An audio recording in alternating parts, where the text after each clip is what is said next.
rationality can carry you all the way up to the edge of belief. But at some point, you have to look into your own heart and realize there's something profound here about our own aspirations, our own human behaviors, our own shortcomings that needs a divine solution. That was Francis Collins, the founder of BioLogos and the current director of the National Institutes of Health. Welcome to Language of God, a brand new podcast from BioLogos that will explore the harmony between science and Christian faith.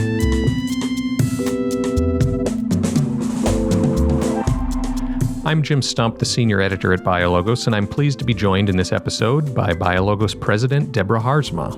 It's very good to be here, Jim. We've been talking about a podcast for a while now.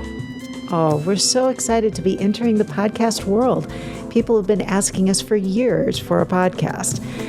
I know how hard it is to find time to watch a video lecture, but you can listen to audio anytime, where you're driving or running or washing the dishes. So a podcast is a great medium for some of the long-form conversations we have at BioLogos, to go in dialogue with people of differing views, or to tell the long story of some of the great people in our network. Well, how cool is it that for this first episode, we got to sit down and record a conversation with Francis Collins? Oh, it was so cool that afternoon, recording that with him. For those listening who may not know who he is, can you give him a proper introduction?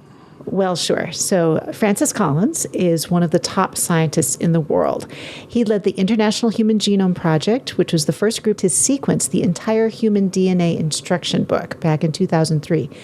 Since 2009, he has been the director of the National Institutes of Health, the largest supporter of biomedical research in the world. And Dr. Collins is also a Christian. In 2006, he published his book, The Language of God, in which he describes his own conversion from atheism to Christianity. And that book became a bestseller. And the huge response to the book inspired him to found BioLogos. And we hear regularly from people whose lives have been impacted, who have come to faith by hearing Francis Collins' story. I'm honored to call him a friend as well. Listeners can also find out more about Francis Collins at the links in our show notes or by typing his name into our search bar at biologos.org. We had so much great material from our recording with Francis that we're splitting it into 2 episodes. So in this first one, we hear primarily about his own scientific background and work and how he came to Christian faith.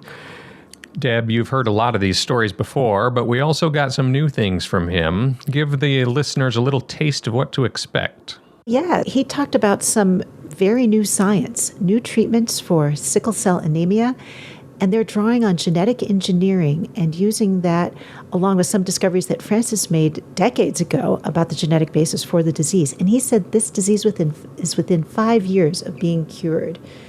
And then when he talked about his path from atheism to Christianity, he described some important conversations he had that I hadn't heard about, of him talking with other believing scientists who first helped him understand the concept of grace, that we fall far short of God's holiness, and yet God accepts us because of the death of Jesus Christ.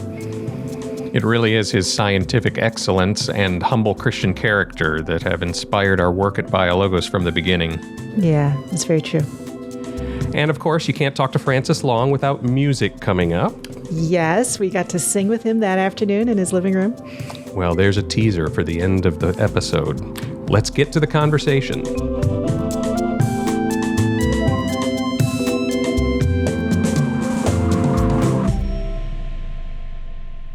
What were some of the experiences you had as a kid growing up that, at least in retrospect now, seem to point you towards science as an educational track and then even a lifelong pursuit? I grew up on a farm, and my parents were doing the 60s thing, except it wasn't the 60s yet. So our farm had no indoor plumbing, and we didn't go to school. My mother taught us at home, me and my 3 brothers. Wow. Okay. Until the 6th grade, that's how I learned things, which was a wonderful gift because my mother was a person who had the ability to make anything sound interesting. And that's how I learned to love learning, was from her. And then we moved in town, and I went to public school and encountered chemistry in a high school class and realized, this is what I want to do with my life. I want to be a scientist. And since it was chemistry, I guess I want to be a chemist. That took me to UVA, where I majored in chemistry. That took me to Yale, where I got a PhD in physical chemistry.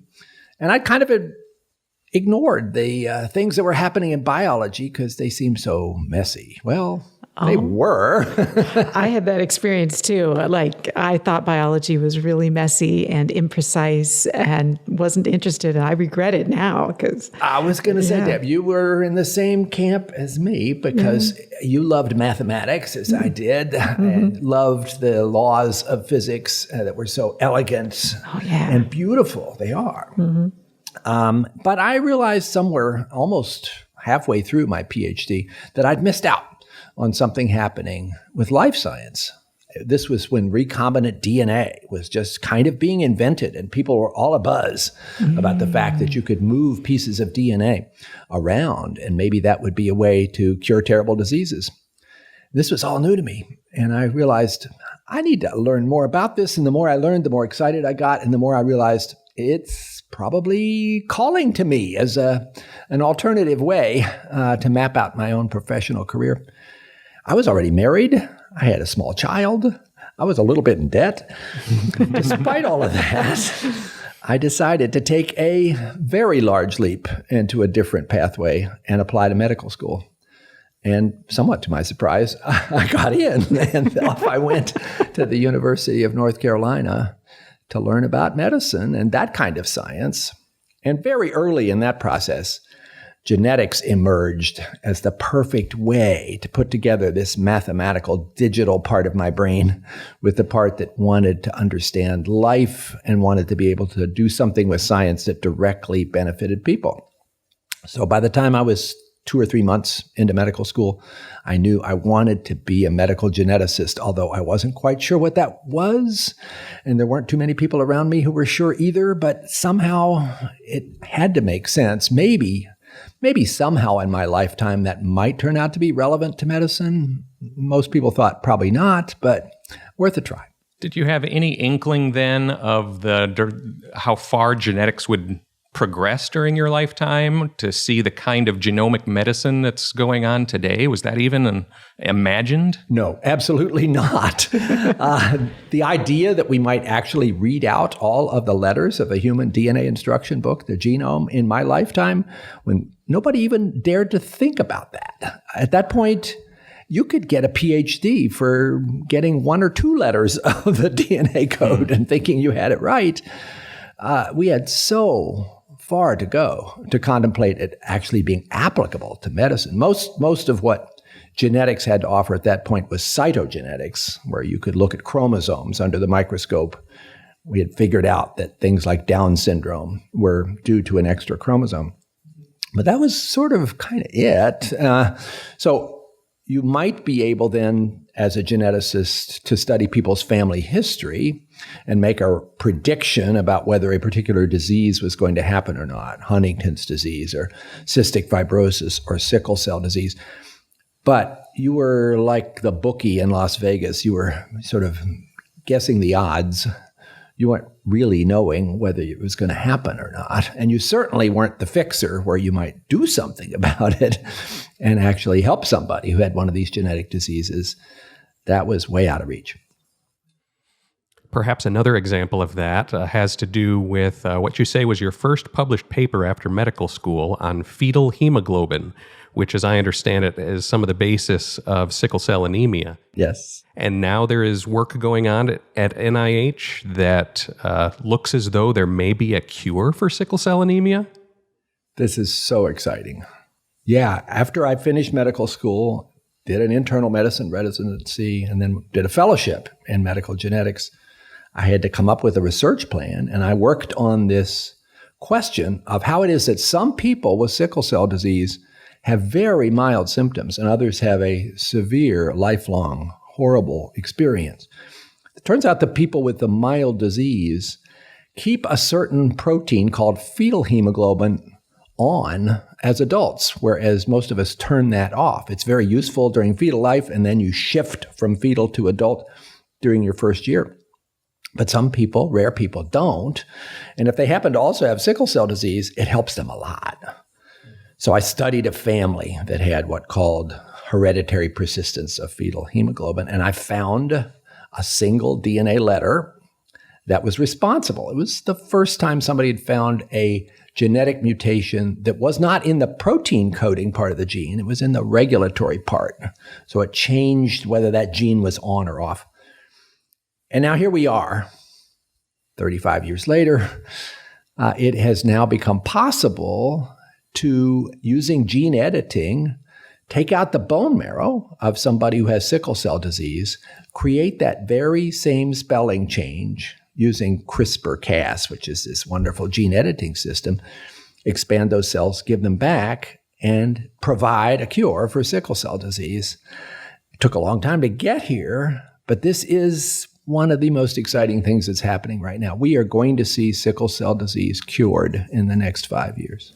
Wow, that is amazing. And how cool for you to have seen that change in your lifetime. And I never would have dreamed it when I was working on this as a postdoc, thinking, well, this will be a nice academic experience and maybe it'll teach us something about basic biology, but that it would actually lead to a cure, unimaginable back then. Have you met any of the patients or families who are impacted by this? I have. We have a big program at NIH right now on sickle cell disease, and some of these treatments that I'm talking about are actually being tested right now today.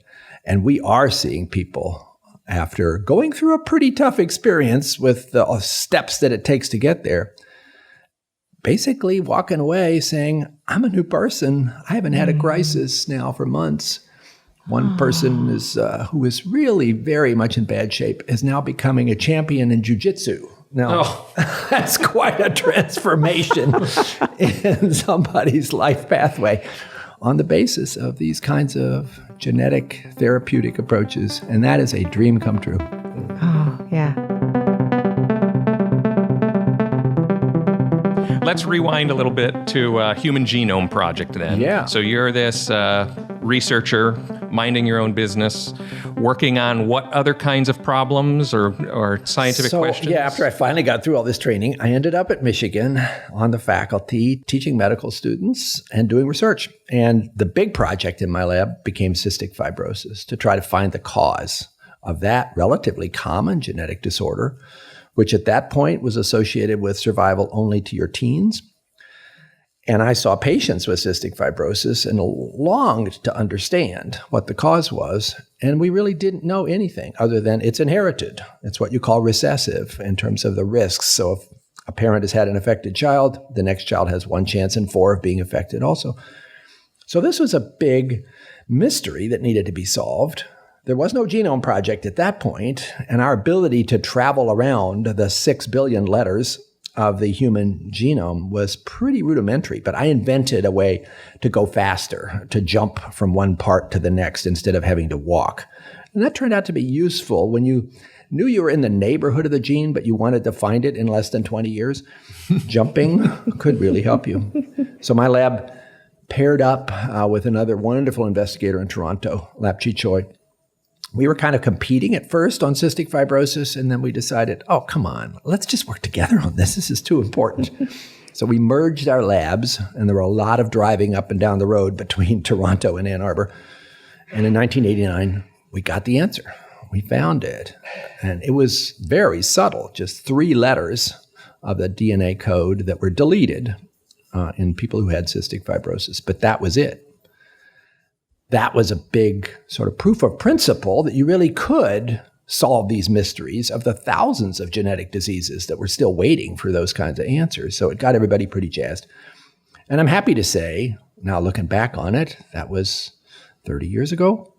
This year, we are seeing the development, they're now in phase 3 trials, of targeted drugs based on understanding the details of what that gene does and what happens when there's that misspelling, that is going to make cystic fibrosis pretty much a disease that's almost compatible with the normal lifespan. Unbelievable getting to that kind of outcome, because this was going to be a really hard problem. And I'm sorry, it took 30 years. I wish it had been 2, but we seem to be getting there. So yeah, worked on that, worked on Huntington's disease, worked on another disease called neurofibromatosis.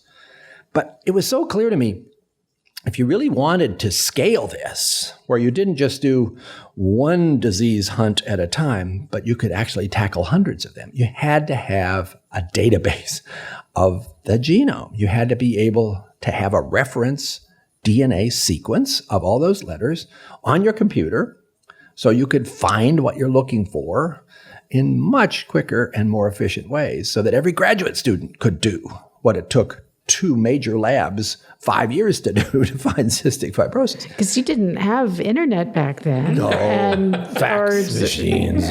Yeah. So it's amazing how much progress you made even with the technology that you had then. And graduate students today, when they hear about this, they just think, what? You did what? You really had to do that? You couldn't just look it up. It wasn't a click of your mouse. Oh, it seems so anomalous. I guess it was. And probably 20 years from now, what we're doing today will seem anomalous. That's the course that science is on. But anyway, I became a big fan of the idea that we ought to invest in a big biology project, which is to read out all the letters of the human genome, get them into the public domain, and accelerate progress for all of these diseases that still needed answers. Ironically, not everybody agreed. This was pretty controversial. Really? Oh, yeah. Go back and read some of the commentaries in science journals in 1988, 89. The majority of the scientific community was opposed. Really? They said, yeah, this is not going to work. It's going to take money away from my grant. That was a big part of the concern. This sounded like a money sink. And most offensive of all, they said, well, this is going to be such boring work that only mediocre scientists will want to do. Oh, no, you've got to be kidding. Somebody made a joke that the real way to sequence the human genome is to assign to people in prison 30,000 base pairs, and then they'd get paroled. Yeah. They didn't sort of grab onto the fact that this was actually going to be an amazing opportunity for technology development and bringing in all kinds of cool ideas from engineers and robotics people and computer scientists to take what had been really a cottage industry where sequencing DNA was not for the faint-hearted and required all kinds of manual manipulations and lots of radioactivity to something that you could do by highly automated processes at much higher accuracy and vastly lower cost. And that was really what the Genome Project had to develop and did. Mm-hmm. And so how long did it take for the first genome to be sequenced? It was years and years. Yeah. The original promise by Jim Watson was it was going to take 15 years. And when Jim promised that, we all swallowed hard because we had no idea how that was going to work. And if you asked Jim, he would say, well, I figured if the Congress was going to support this, if it was longer than 15 years, they just wouldn't get interested. If it was less than that, we probably couldn't succeed. So I just made it up. And a very pragmatic estimation then.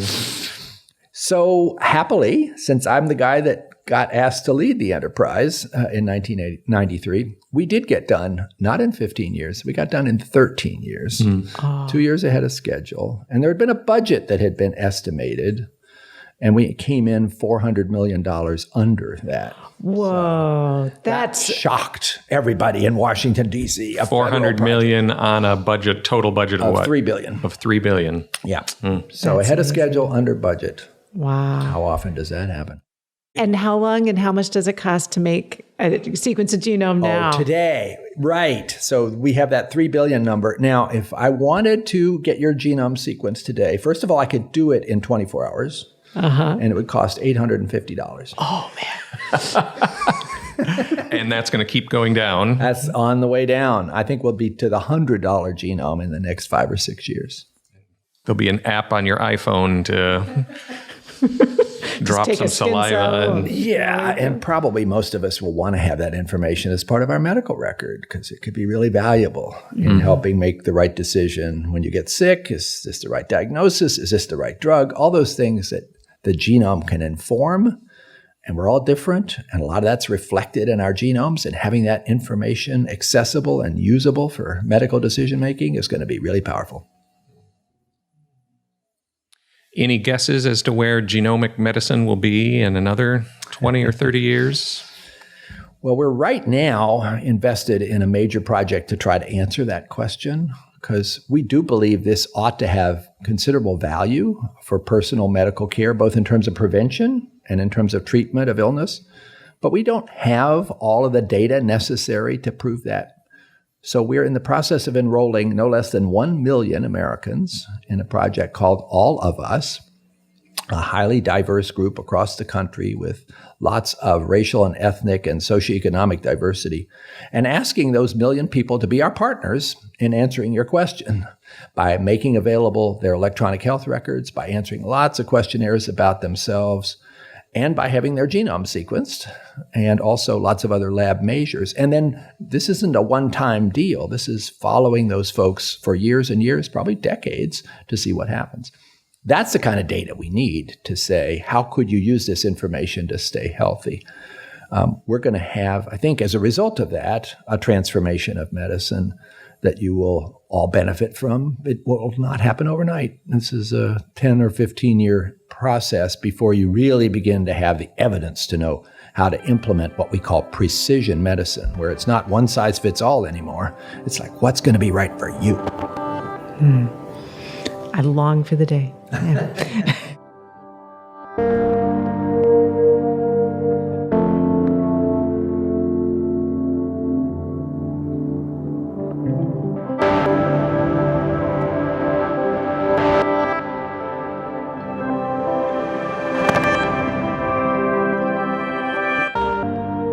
As we get further on in life, it's interesting and perhaps even a bit perplexing to look back on some moments, some conversations that at the time seemed insignificant and random, but now we understand these as crucial turning points, contributing importantly to the path that we take in life.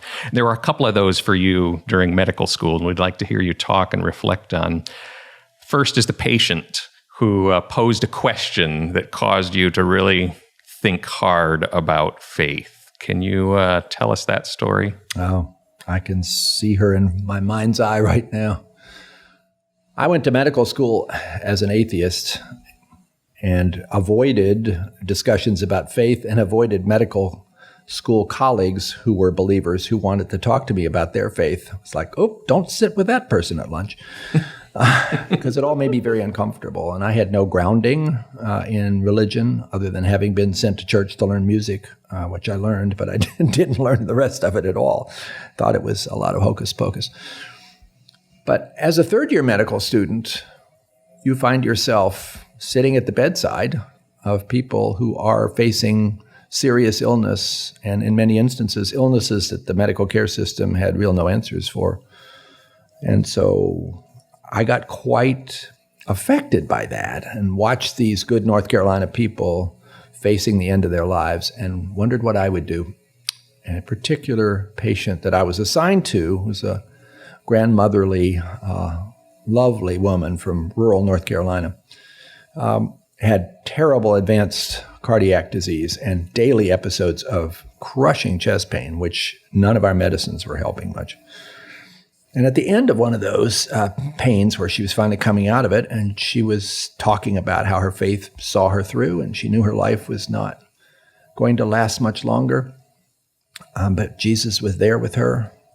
I listened somewhat awkwardly, and she stopped and she said, "You know, doctor, I've told you about my faith and you never say anything. What do you believe, doctor?" Nobody had ever asked me that. In such an open, honest, wonderfully caring way. And I stammered something like, "Well, I don't think I really know," whereupon her eyes widened like, "Really?" And I got out of the room as fast as I could. And that really tormented me for the next few days. Like, I'm supposed to be a scientist. I'm supposed to care about answering important questions. She just asked me a really important question that I realize I have absolutely nothing to go on in terms of how to answer it. I would identify myself as an atheist, but it was because that was the answer I wanted, not because it was something I'd actually explored. Maybe it's time to explore it. I guess I was also aware at that point that there were people around me, some of my professors, who I greatly admired, who were wonderfully compassionate role models, but also consummate scientists. And some of them, it was clear, were believers. And I wondered how that could be. And I assumed, well, they must have had that stuff drummed into their head when they were kids and they could never quite get over it. But it sort of seemed like maybe I need to find out, because these don't seem like people who would have bought into some superstitious nonsense for their entire life without having some sense that there was truth there. So maybe time to explore. I thought I would undertake a search in order to strengthen my own atheism, because I was pretty sure that's what I would find. That's not what I found. The second one of these episodes, I'd like to hear a little bit more, because I've only heard a little bit of this, is you then walking down the street to a Methodist minister's house who introduces you to C.S. Lewis. Mm-hmm. How does this happen? You know this guy? It's just sort of, I'm looking for the first church for somebody that might give me some answers.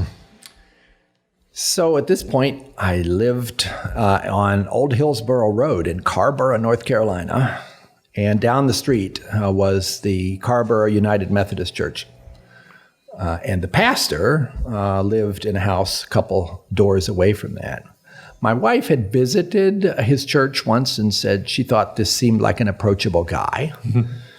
She was a lot more interested in faith than I was. And so in an effort to try to find out why believers actually believe, I went and knocked on his door. And I sat with him for an hour and asked him, what was the first question? So he comes to the door. How does this start? What's this conversation like? I said, "Hey, Sam." This is Sam McMillan, who runs a retreat center in Western North Carolina right now for pastors that are in life crisis. "Hey, Sam, I'm the guy who lives up the street here, and I'm a intern in medicine, and I'm interested in learning something about why believers believe, because I've observed that people seem to actually take this stuff seriously. I don't have any background in that sort of thing. Maybe you could explain to me, how could a rational person actually sign up to some of these ideas about God without completely checking their brain at the door?" It was just about that blunt. Oh, that's wonderful. It makes me think, like, what would I do if somebody was asking me that? What titles would I reach for? So, I wish I had the whole conversation written down in a transcript, because I don't remember a lot of the rest of what we talked about. But I do remember him reassuring me that there were lots of people who had asked this sort of question and who had found there were, in fact, answers, and that belief in God could not only be something kind of nice and something that maybe you could have an emotional attachment to, but could actually be intellectually very satisfying. Really? And at some point then he said, "Well, let me challenge you to read a book that I have here on my shelf. It's not a very long book, but it's written by somebody who asked the same questions you did and found a path forward, and you could decide whether it fits you or not." And he took this little book down, and of course, this was Mere Christianity by C.S. Lewis. And of course, C.S. Lewis had traveled the same pathway from atheism to belief, voicing many of the same objections that had bugged me, which, as I began to read his book, realized had answers, and that my own position on this was really that of a child, not of somebody who had thought the issues through at all. And in that very first chapter, all of my objections began to fall to pieces. That first chapter about the moral law. So he probably did the single most important thing to get my attention, was making that connection. I had trouble reading that book. I'll tell you, I'd read a few pages. It's disarmingly accessible. It seems so straightforward, but then you realize, oh my gosh, you just blew up my philosophy of life by that sentence you wrote there. I got to think about that. It probably took me several weeks to get through to the end of the book. At which point I realized I had a serious problem maintaining my previous perspective, but I was a long way from buying into it. This was going to take a journey. So I have a high enough view of providence to think that there may have been another path to get you to where you are now if that hadn't happened. But wow, what an important conversation. Yeah. Pastor Sam and his response in that moment has a huge impact on the direction that your life is going.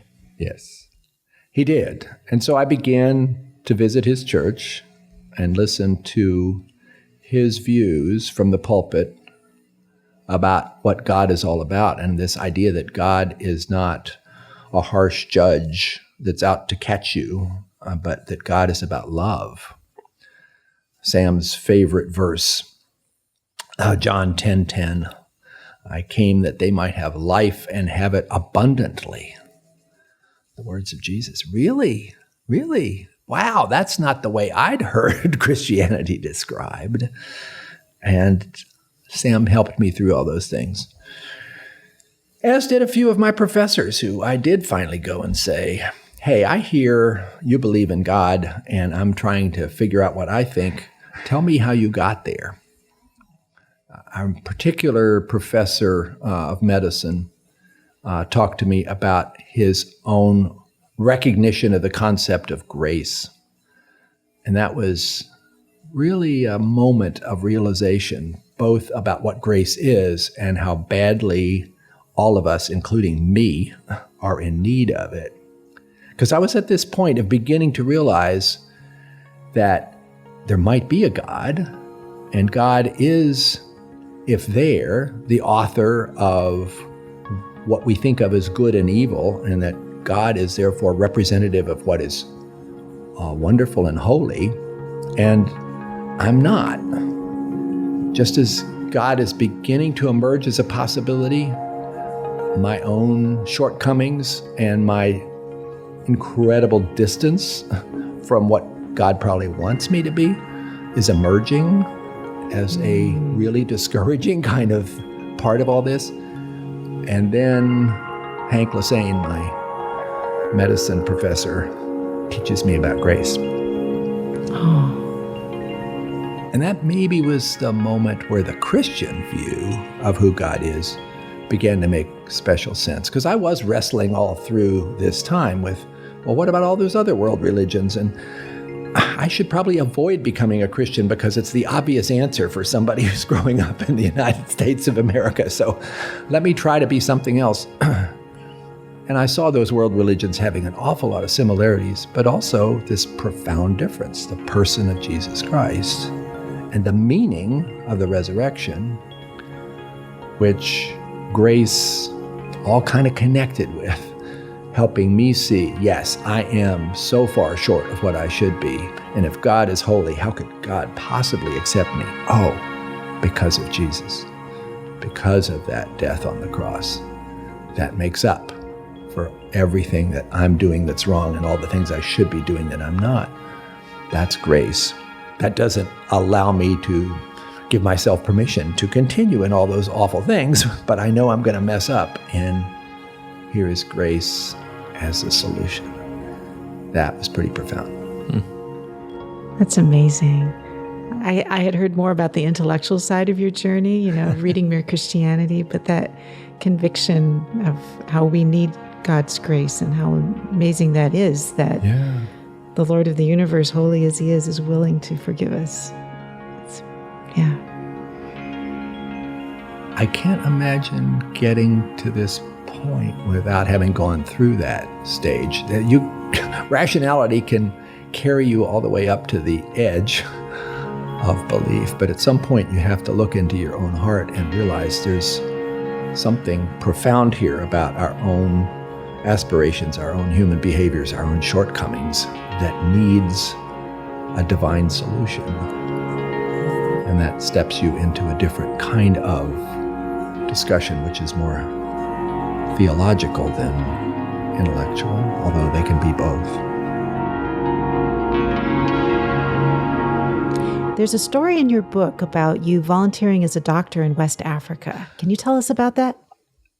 as a Christian doctor wanting to find out how I could reach out in other ways, I did volunteer to serve in a missionary hospital in Nigeria a couple of times. Took my daughter with me, who at the time was a college student and then a medical student. It was a great father-daughter experience. But the first time I went, it was overwhelming. I was expected to take care of a hospital full of very sick patients, many of them having diseases I'd only read about and never actually seen. And every afternoon in the clinic, seeing dozens and dozens of very sick patients and trying to understand what I could do for them. And I was pretty discouraged after the first week of being there. Like, I'm just not making much of a difference here. I thought, here I am, the Western trained physician. I'm going to show up in this little missionary hospital and suddenly everything will be fine and people will be celebrating my arrival, and all of my colleagues back in Michigan are going to say, wow, you did that. And instead, it felt like it was just a drop in a huge ocean of public health disasters all around me. But I had the experience of being reminded why my conclusion was not actually the right one by taking care of a young farmer who showed up in the clinic with massive swelling of his legs that had come on just over a couple of weeks and nobody knew why. And ultimately figuring out that he had tuberculosis and that he had developed what's called a pericardial effusion of tuberculous fluid around his heart. So his heart couldn't expand anymore. It was basically trapped in this bucket of water. And the only way to save him was to put a needle into that very sensitive place and draw off the fluid, which I had never done. And I wasn't even absolutely sure my diagnosis was right because there's no equipment to prove that. Fortunately, all went well. Diagnosis was right. And after taking off large volume of this fluid, he began to look a whole lot better almost immediately. And I felt briefly exhilarated, like, okay, that was pretty dramatic. And then I went back to that same place of, yeah, but he's got TB and we're going to give him drugs, but he probably won't be able to afford them for the 9 months he needs to take them. And so this hasn't accomplished very much. And the next day I saw him on round sitting on his bed, reading his Bible. And he, as I came up to the bed, thanked me and then said, get the feeling that you're new here, which was not what I wanted to hear. I thought I looked very experienced. And I admitted, yes, I was there for my first week as a doc from the United States. And then he said something even more profound. He said, well, I have the feeling that not only you're new here, you've been wondering why you came here. Now I was really shaken up. Was it that obvious? And he said, I have an answer for you. You came here for one reason. You came here for me. And even as I tell that story now, it gives me chills and makes my eyes water because it was such a profound moment of realization that my ideas about being the great white doctor coming to save the nation was so completely off the mark. And that all we ever really do as human beings when we're trying to reach out to people is done one person at a time.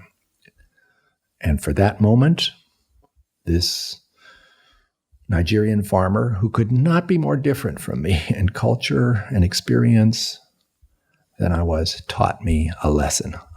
A really important lesson about what it means to be part of God's plan. And that's God's plan. I shall not forget that.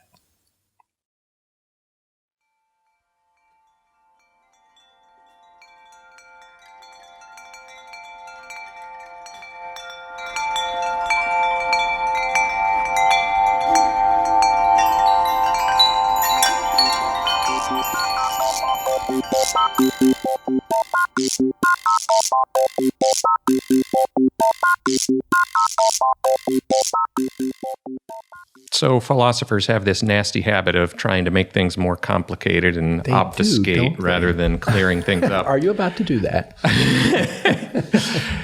He's warned us. So we sometimes like to talk about a difference between the logic of discovery versus the logic of justification, in the sense that there are lots of different stories of how, in this case, in how people have come to faith, as opposed to the reasons that they give now for justifying or this rationality of their faith. So, for instance, I know personally somebody who became a Christian because they were handed an evangelistic tract on a street corner. They put it in their pocket. Later that night, sitting by himself, he pulled it out and had a profound kind of spiritual experience. I know another guy who became a Christian by attending a prophecy conference about end times. And he'd be the first one to tell you now that that's probably not the best justification, but it was his story of how he came to faith. In your own life, do you see any difference between the process, the things that happened, those triggers for you of becoming a Christian, versus now when you're asked, why are you a Christian? What is that rational side behind being a person of faith? There's a strong overlap with how I came to faith, but there's so much that's been added to it since then as a believer over these now 40 years that strengthens my confidence in where I landed.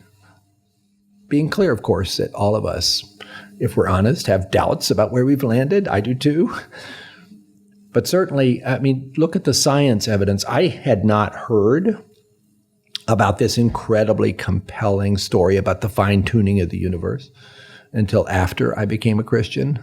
When I heard about it, I almost fell off the chair because it was such a bright light of evidence for the idea that the universe has a purpose and that there's a amazing mathematician, physicist behind the whole thing to set all of the values of those constants to make anything interesting possible. And the chances of that happening just by good luck are infinitesimal.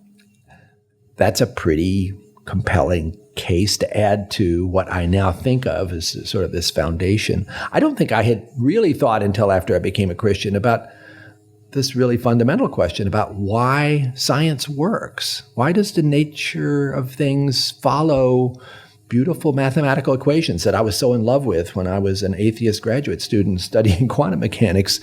Why should that work? There's no obvious reason why Maxwell's equation should describe electromagnetism so simply, and I will say beautifully. And again, that points to an intelligence behind all of this that's breathtaking in its sweep and certainly doesn't fit with the strictest form of hard-edged atheisms, which denies the possibility of any such intelligence. So yeah, you add to it as you go along, but I still hang a lot on that foundation of what got me to open my eyes and to look at this.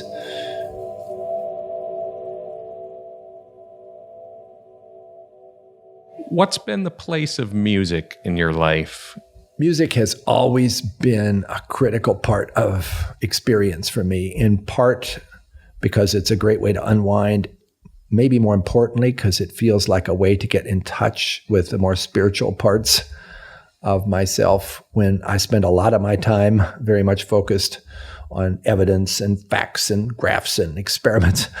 And music pulls you into a different place. I'm having fun right now in a project with the Kennedy Center, and we can see when you put somebody in an MRI scanner and have a musical experience where they're listening to something profound. For me, that would be the second movement of Beethoven's Third Symphony, the Funeral March.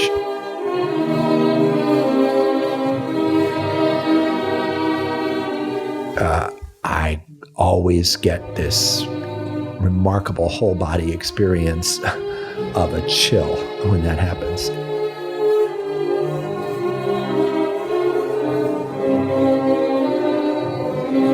If I was in a scanner, you would see dopamine going crazy at that point in my ventral striatum. Does that mean that chill was less meaningful? No, it sure doesn't.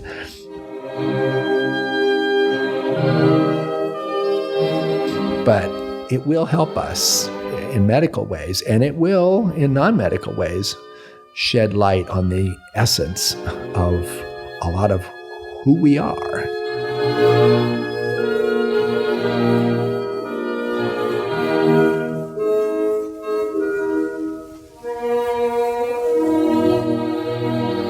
Including spiritual experiences and emotional experiences and how intellectual rationality works.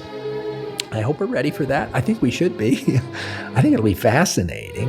And I'm not at all concerned that this will result in some downgrading of the awesome nature of the human brain. I think it'll be upgraded.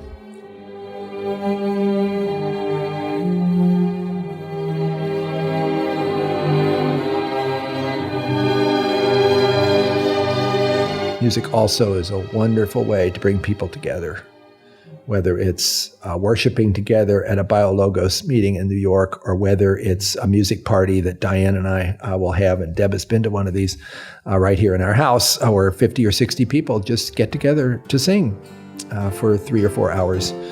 And it just draws something out of people, out of all of us, that seems really significant, really meaningful, enriches your whole sense of joy. So it's special opportunity. And it's fun. It's also an opportunity to just, especially if you can jam with people and you're not quite sure where the song is going and who's going to take a lick here and who's going to jump in there. You can really stretch yourself. How did music come about in your life growing up? Music was in my life from the moment I was born. My father was a folk song collector for a long time in North Carolina. If you go to the Library of Congress, you'll see a lot of the collection of Fletcher Collins. When I was growing up, we didn't have a television. What you did after dinner was play music. So I learned to play keyboards when I was 4 or 5 years old, and guitar a little bit after that. My dad played either the fiddle, if it was a fiddle music, or he played the violin. It happened to be the same instrument. If it was chamber music, he could do both. And it was just so much an enriching part of my growing up experience that I never walked away from it, and I never want to.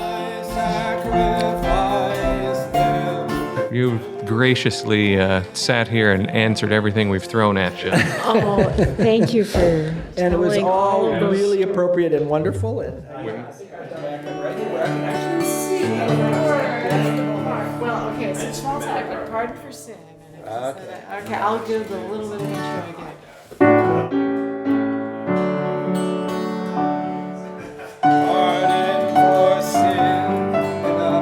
Language of God is produced by BioLogos.